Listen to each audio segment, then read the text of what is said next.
One of the things someone commented to me the other day was, it must be nice to have your life back. And I thought about that for a bit, and it really isn't true. I've got a whole new life I've never had before, and it's really fun getting to know the person that lives in my body all over again. One of the things that got me started on the weight loss path is I was out hiking near Stillwater, and I got down in the river valley and didn't realize how far down I had descended down a hill. And when I got done at the edge of the river to go back to my car, I realized I had about a 200-foot climb, and it was extremely difficult. At 330 pounds, it took me about, I'd walk about 10 steps and have to wait about 5 or 10 minutes for my heart rate to come down. I was really concerned whether or not I was going to make it out of there or not. And when I got done with that experience, I decided to go see the lung doctor again. So I had been treated for asthma and ended up deciding that I needed to lose weight. I had been overweight almost all my life, and I started a program, about 4 or 5 years ago.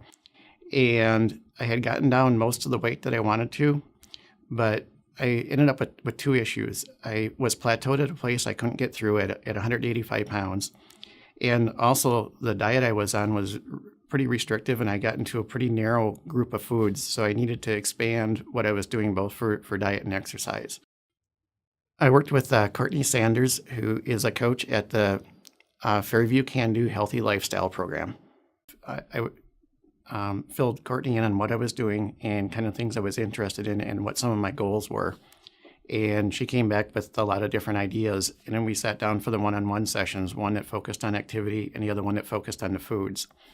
And I had learned a tremendous amount about the foods, especially as far as trying to identify foods that have nutrition versus ones that have calories versus ones that are just pure fat.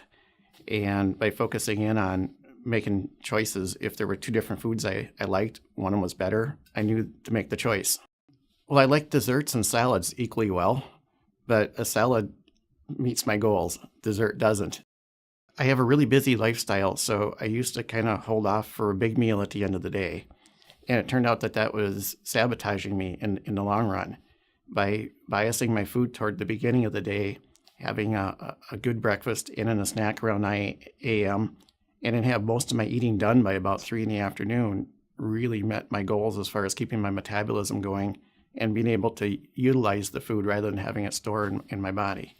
With a really busy lifestyle, I was prioritizing other things in my life over top of exercise. I was getting in, a couple workouts a week, but I wasn't to the level that I wanted to be where I was doing a workout either every single day or doing something in the morning then something in the evening. And by working on time management a little bit, that started me on a path where my body was starting to lose weight again. The biggest thing is to think about where you want to be in 10 or 15 years and what you have to do today to get there. The most impactful advice I had gotten was from my cardiologist, who told me the decisions I make in the next 60 days will determine how the rest of my life goes. That really got my attention, and that sold the package.